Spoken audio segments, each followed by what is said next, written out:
तो गाइस आज की स्टोरी भानगढ़ के ऊपर है। भानगढ़ आखिरकार इतना भूतिया जगह क्यों कही जाती है, उसके ऊपर बनी एक कहानी आज मैं तुम्हें बताने वाला हूँ। भानगढ़ के बारे में ऐसे तो बहुत सारी स्टोरीज प्रचलित है, उन्हीं में से एक कहानी जो सत्य साबित हुई है वो अब तुम्हें सुनाने वाला हूँ। एक खूबसूरत रानी और तांत्रिक के शाप पर आधारित भानगढ़ के विनाश के और भी कई किस्से प्रचलित हैं, लेकिन सर्वाधिक चर्चित कहानी यह है कि इस राज्य में तांत्रिकों, साधुओं और ज्योतिषियों को बेहद सम्मान हासिल था। महाराजा छत्र सिंह की रानी रत्नावती तीतरवाड़ा की बेटी थी। वह बेहद रूपवती थी और तंत्र मंत्र की विधाओं में भी पारंगत थी। कहा जाता है कि सिंघा नाम के एक तांत्रिक ने भानगढ़ के बारे में जब यह सुना कि यहाँ तांत्रिकों का सम्मान किया जाता है तो वह वहाँ पहुँच गया और महल के सामने स्थित एक पहाड़ी पर अपना स्थान बनाकर साधना करने लगा। जाने कैसे कभी उसने पहाड़ी से रानी को देख लिया और उसके सौंदर्य पर मोहित हो गया। वह अच्छी तरह जानता था कि बिना तंत्रिका शक्तियों का प्रयोग किए रानी तक पहुँच पाना भी असंभव है।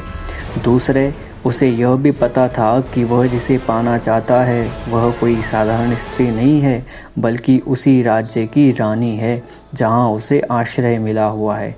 राजा को यदि उसके प्रयासों की भनक भी मिल गई तो उसके प्राण बचाने वाला कोई नहीं होगा। अब इसके बाद भी वह रानी को मन से नहीं निकाल पा रहा था। अंततः इस सेवड़ा तांत्रिक ने अपने तंत्रिका विद्या के द्वारा ही रानी को अपने वश में करने का फैसला किया।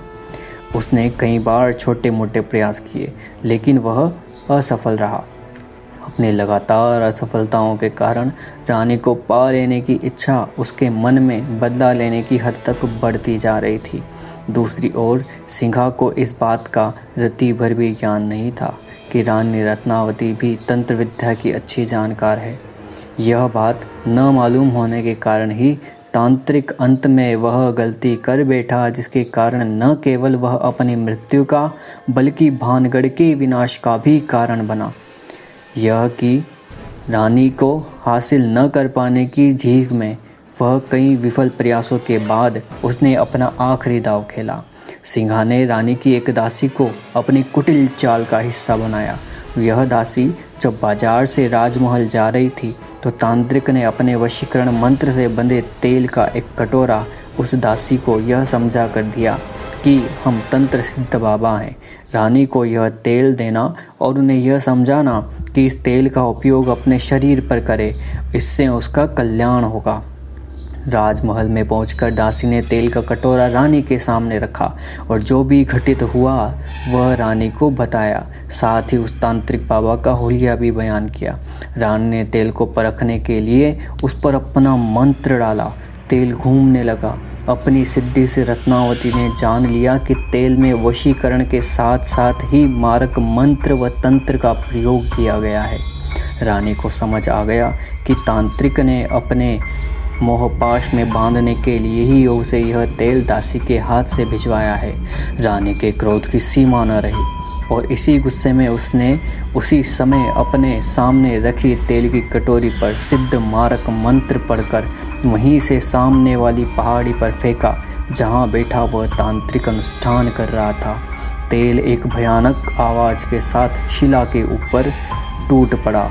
वहाँ से बनकर तांत्रिक के ऊपर टूटा और सिंघा की वहीं मृत्यु हो गई। कहते हैं कि सिंघा मरने से पहले वह श्राप दे गया कि मंदिरों को छोड़कर सारा भानगढ़ नष्ट हो जाएगा और सभी लोग मारे जाएंगे। भानगढ़ के आसपास के गांवों के अनेक लोग मानते हैं कि तांत्रिक के श्राप के कारण ही किला सहित सभी इमारतें खंडर हो गई, लेकिन मंदिरों को कुछ नहीं बिगड़ा। कुछ लोगों का विश्वास है कि श्राप से अकाल मृत्यु को प्राप्त हुए लोगों की आत्माएं आज भी यहाँ भटकती है और इसी जगह के भूता होने पर फिर से न बस पाने का यही कारण माना जाता है। तो यह थी एक सच्ची घटना भानगढ़ किले के भूतिया होने की।